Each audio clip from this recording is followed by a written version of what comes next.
Mais bonjour, on est là. Donc, on commence par vous souvenir qu'est-ce que c'est un Brahma. C'est un soufflement du Kali Yuga, ma copine Kali, le tournement de Paul. Donc, la race jeune, Pangea, Lemuria. La race rouge, les Atlantides, le segment qui devient encore plus petit, la race noire, Naubicien, et la race blanche, les Ariens. C'est qu'est-ce qu'on est nous. Et Kali Yuga se manifeste ici, du Jurassique jusqu'à sa profanation. Il donne le max de génétique, le plus important, le meilleur, la sélection naturelle, et la donne à la prochaine. La même chose du Jurassique jusqu'à la profanation, profanation. Mais c'est aussi de son moins de temps pour évoluer. Parce qu'à mon avis, sont à cause du cycle de la Terre qu'ils sont obligés d'aller au plus vite. Mais on a, comme d'habitude, au centre de la Terre, où les gens se réfugient, moi je dis des gens, mais les espèces se réfugient, dans leur évolution, c'est pas que tout le monde meurt sur la route, il y a des endroits où continue à évoluer, à prescindere de ce qui se passe à l'extérieur. Parce que l'être, les êtres se rendent compte que il y a quelque chose qui à l'externe s'arrive, parce que son été s'est réfugié là à cause des 12e raisons, comme ça peut être leur planète les accueille plus, ou, etc., etc. Parce que je n'étais pas présent, alors je ne peux pas être sûr de ce qui s'est arrivé, mais ils ont eu besoin de venir ici et se réfugier dans le centre de la Terre, parce que c'est là qu'il y avait les vibrations qui pouvaient lui aller bien ou pas. Et on verra comment elles vont évoluer, parce que c'est une question de vérification. Si tu n'es pas là à vérifier, comment tu peux être sûr? Si tu peux rester là. Donc, cette grotte qui est jusqu'à aujourd'hui elle est restée intacte, à l'intérieur, c'est en fait devenu une école, comme un temple. Elle s'appelle Magura, parce qu'elle prend le nom du Lémurien.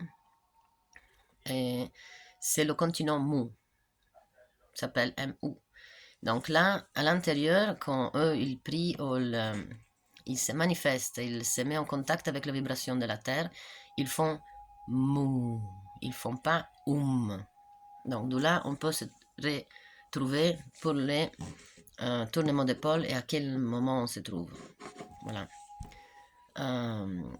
Sont avec cette guerre qui c'est pas une guerre comme aujourd'hui, mais c'est le fait d'avoir la journée, la nuit, les 4 saisons, ce tournement de pôle, cette adaptation, l'atmosphère, l'air, oxydation, etc.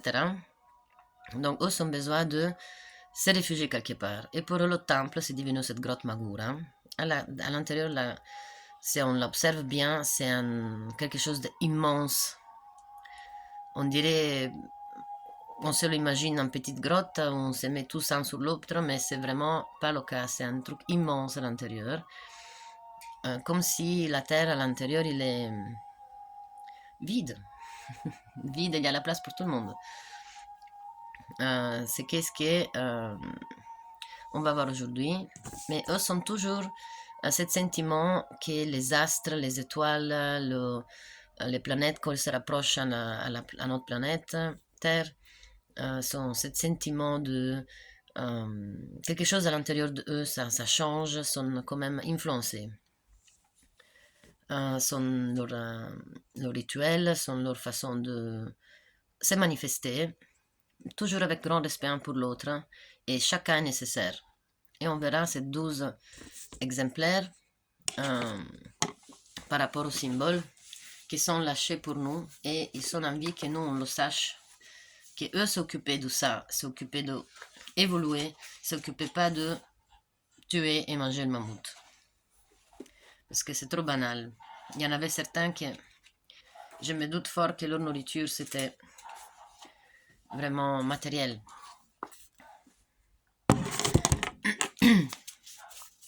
Alors, on va commencer. Pour qu'est-ce qu'ils sont lâchés pour nous? Pour se identifier, parce qu'ils sont voulu que nous, on le sache qui ils sont, d'où on vient, et qui il a fait, quel type de travail, et comment il s'est manifesté. Et cette grotte, elle est restée intacte jusqu'à aujourd'hui. On peut aller la visiter. Je vous le souhaite d'avoir cette chance de pouvoir mettre ses pieds dedans.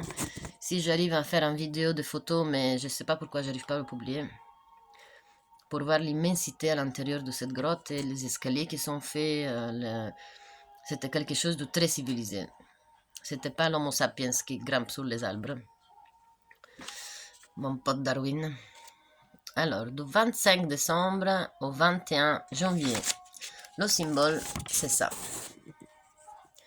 Donc, on voit ici qu'il n'a pas de tête.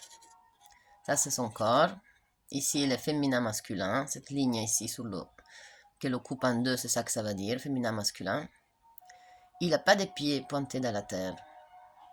Donc, il est totalement dans le rituel. C'est quelque chose qu'il se croit lui unique, il se voit et il se sent conscience. Il se sent parfait. Son but de vie, c'est sa mission, c'est être lui-même, se développer avec ses besoins les plus nichés, ça veut dire les plus matériels d'Humanas.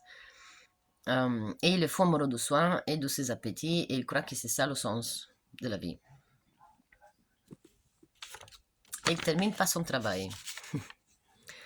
De 22 janvier au 18 février, ça c'est déjà, on voit qu'il a la tête, et on voit qu'il a ses pieds pointés bien sur la terre, mais il n'est pas masculin ou féminin. Il est comme Adam Kadmon, il est irréproductible, il peut se que cloner. Il est conscient de ça. L'unique chose qu'il lui reste à faire, à part le rituel, donc, ça va être un juge, quelqu'un qui aide les humains, aide les autres êtres de cette caverne, à gérer mieux leur vie. C'est un mag, c'est un chirurgical, donc lui il connaît le secret de DNA, comment il doit être composé, et il est androgène, donc il sait qu'il ne peut pas se reproduire, il est conscient de ça.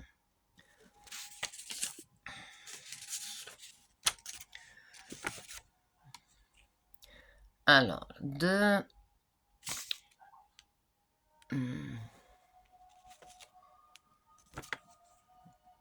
19 février au 18 mars. On voit qu'il est... On voit qu'il n'a pas de tête, il n'est pas féminin masculin, il n'a pas de pied. Il est totalement dans le rituel, il a encore la tête dans les nuages, mais il n'a pas la tête. C'est pour ça que je dis la tête dans les nuages. Donc, ça c'est un observateur. Il aime bien expérimenter, donc il est quand même intéressé où il se trouve. Il n'aime pas trop les règles. Il a une tête une mentalité ouverte. Il est pas critique. Il assume qu'est-ce qu'il est. Donc, androgène. Il est très solitudaire. Il ne termine pas son travail. Il comprend, mais il est un peu ambigu. Et alors, du 19 mars au 15 avril, on voit que le symbole, il a la peau, donc il sort il est bien avec la nature. La peau, il est prête pour sortir. Les pieds sont bien dans le sol. Il est féminin masculin. Il ne met pas un feu, mais... Il a la tête, il a le rituel, donc il connaît bien son travail. C'est quelqu'un de responsable. C'est quelqu'un qui a la conscience et le grand respect pour la nature. Il est curieux. Il aime bien cette histoire de hindouisme, donc le respect de la nature. Il est protecteur vers sa dynastie et il aide les autres dans le besoin.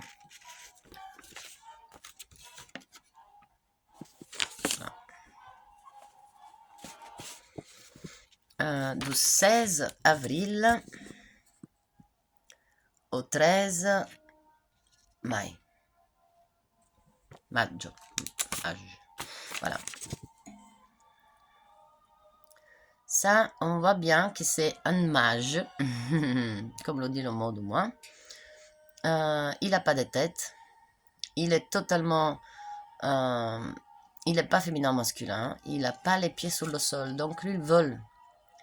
Lui, il n'est pas intéressé du tout à qu'est-ce qui se passe avec cette manas, cette corps, ces vis qu'on regarde autour de soi. Il a son sang, il est froid. C'est le typique mag. Il est plus âme, esprit que corps. Il n'intéresse pas trop être matériel. C'est le physicien, c'est le mathématicien. C'est lui qui est peut cloner. Il sait comment ça se passe. Il est passif. Il n'est pas spécialement intraprendeur. Du 14 mai au 16 juin. Non, au 14 mai au 10 juin. Voilà. On voit bien que les bras sont ouverts vers le rituel. Il a la tête, il est conscient, mais son corps, il est transparent. Donc,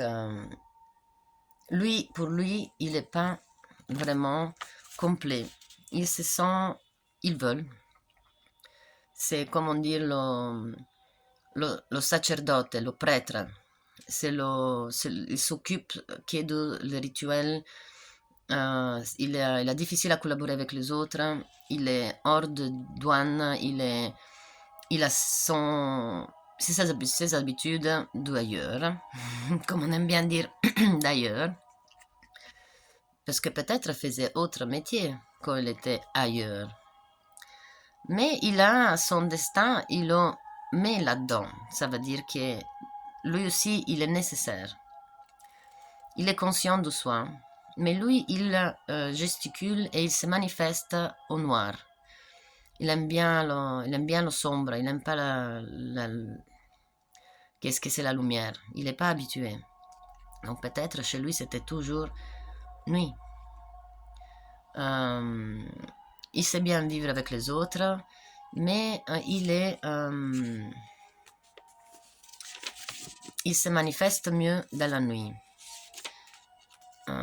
Il aime bien les leaders, il aime bien s'occuper de pleine conscience, d'énergie, de quelque chose qui il n'est pas totalement manas au corps.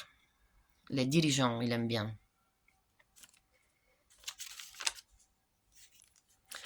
Voilà. Et ici, on a du 11 avril jusqu'au 8 juillet. C'est plein conscience. Donc, eux sont même pas le corps. Eux sont juste énergie. C'est l'Ouroboros. C'est les leaders, qu'est-ce que je disais. Donc, eux sont... ils se comprennent pas dans l'ensemble. Donc, il est en train d'affronter la société pour se paragonner, pour comprendre qu'est-ce que c'est son devoir. Ils sont très difficiles à convaincre. Il n'aime pas faire des erreurs et que lui aussi dit ça. Et comme son fait d'énergie, attire les autres. Donc les autres sont attirés par leur sûreté et se font influencer. Donc ils sont plein conscience. De 9 juillet au 5 août, on voit que c'est plein conscience, mais il y a comme un corps transparent, encore, qu'il essaye de toucher le sol. Il n'est pas féminin ou masculin, il est androgène, il peut se cloner. Et c'est des manipulateurs. c'est les gens qui racontent, c'est les esprits de dire quelque chose à l'oreille aux autres. Et eux évoluent dans la peur de ne pas exister. Donc ils sont quand même envie de rester sur cette planète.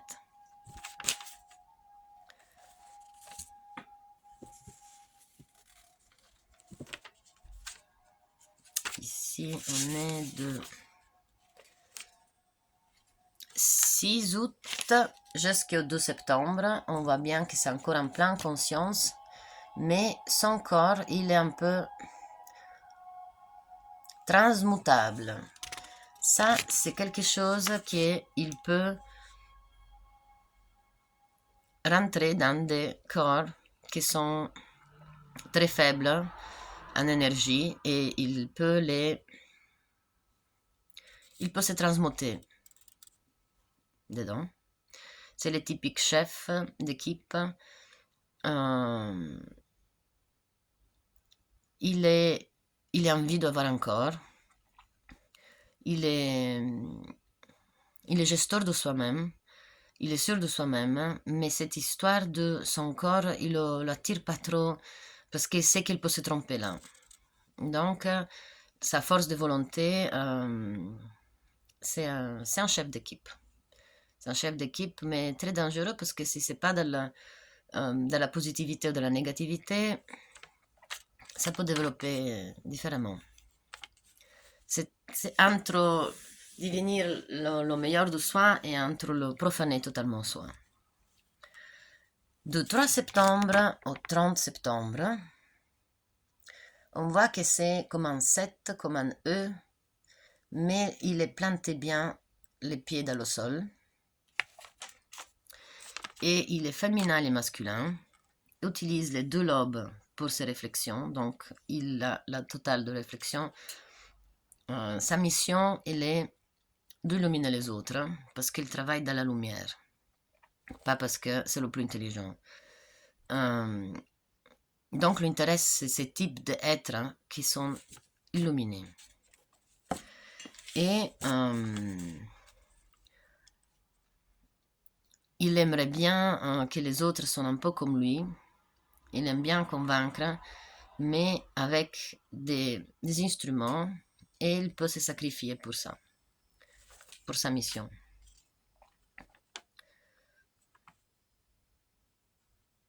Et il essaie de terminer son travail, sinon c'est la catastrophe. Il est très convaincant.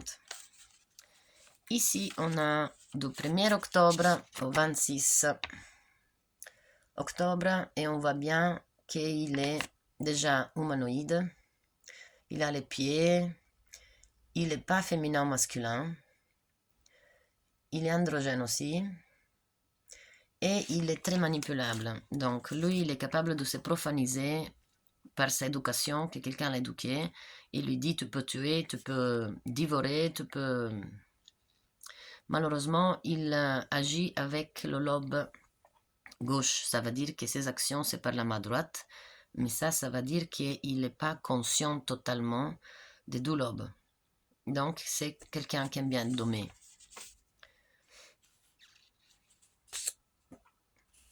Et il termine toujours son travail.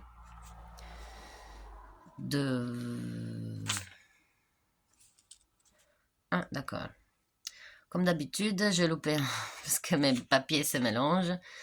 De 29 octobre, donc c'était avant ça. De 29 octobre au 25 novembre. Non, c'est correct. C'est correct. Je me suis trompée moi en me trompant. Et ici, on voit un hermaphrodite qui peut être enceinte, mais il peut être masculin aussi. Et il agit avec l'activité de son lobe gauche. Donc, lui, malheureusement, la ionisation, la partie animale de lui, elle est très hormonale. Donc, il attire beaucoup cette sexualité imprévisible. Donc, il ne sait pas vraiment gérer cette chose. Il sait qu'elle est là pour mettre content féminin, masculin des autres types d'êtres. Et il est full énergie, lui. Donc, il essaye de faire différence entre sa partie animale et futur humain. mais il reste vraiment un objet, pas un objet, mais il se lâche par ses sensations, lâche faire par ses sensations. Et lui, il travaille bien avec tout le monde, c'est très social, il est très... comme il les attire à cause de sa ionisation hormonale, donc lui, il travaille très bien avec tout le monde, il termine son travail. Il aime bien rester ici avec nous.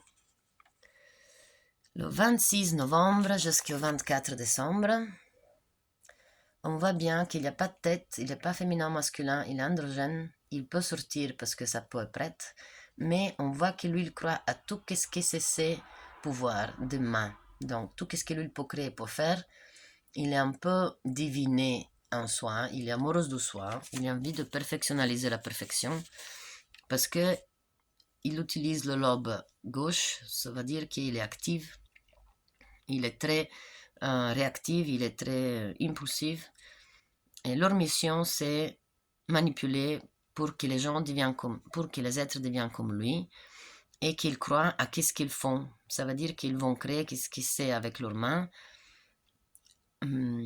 Et c'est l'unique religion. C'est ce qu'eux peuvent devenir et faire avec leurs mêmes mains. Et c'est en conscience, il est fou amoureux de soi-même.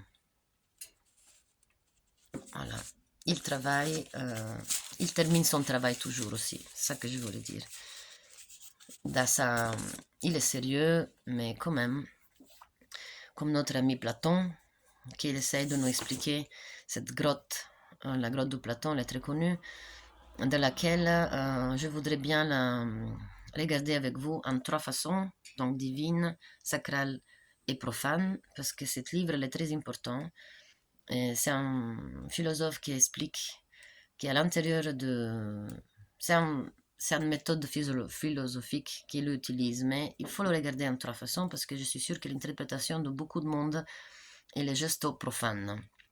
J'ai déjà entendu des copines parler de la grotte de Platon, mais si tu me montres une chose, moi je vais y croire, donc je suis sûre que je vais me louper toute la vie, pas sortir de la caverne, parce que les monstres et les ombres qui nous sont montrées, ils vont nous influencer, donc nous on préfère rester où on est, pas évoluer. Ecco, ça c'est la partie profane. La partie sacrale,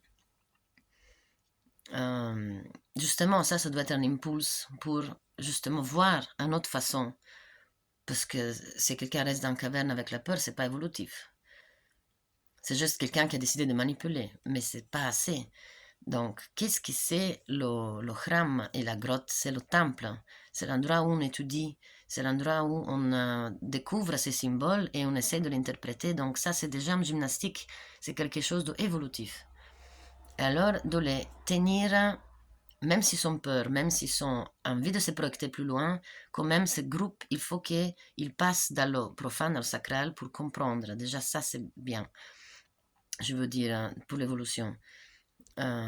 Rester dans la grotte, ça veut dire c'est cultiver de cette manière que Platon explique.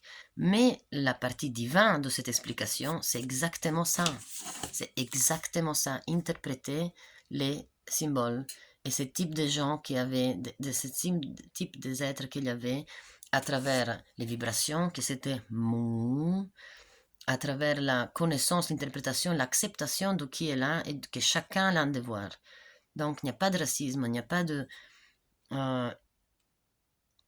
inacceptation. Voilà, chacun est nécessaire. Et le savoir vivre ensemble, c'est qu'est-ce que Platon voulait nous expliquer. Et ça peut être chouette que je m'achète le livre, mais je vais le commander et, en grec. Si je le trouve en grec antique, encore mieux. Parce qu'il y a beaucoup d'interprétations qui après, ça commence à partir dans tous les sens. Mais voilà, j'étais contente de partager ça avec vous et que surtout que c'était nécessaire et vous vous êtes peut-être un peu senti dedans. Mais à cette époque, il n'y avait pas d'ignorance, il y avait ce type de philosophie qui voyageait. Les gens, les êtres voulaient se identifier, voulaient nous lâcher ça, voulaient nous faire comprendre que c'était pas n'importe quoi. Et la curiosité de cette caverne de cette école qui s'appelle Magura, il était vraiment nécessaire pour eux à cette époque. Ils ne s'étaient pas occupés à faire autre chose, à part euh, s'illuminer et s'élever au plus viché, plus haute de soi-même. Voilà.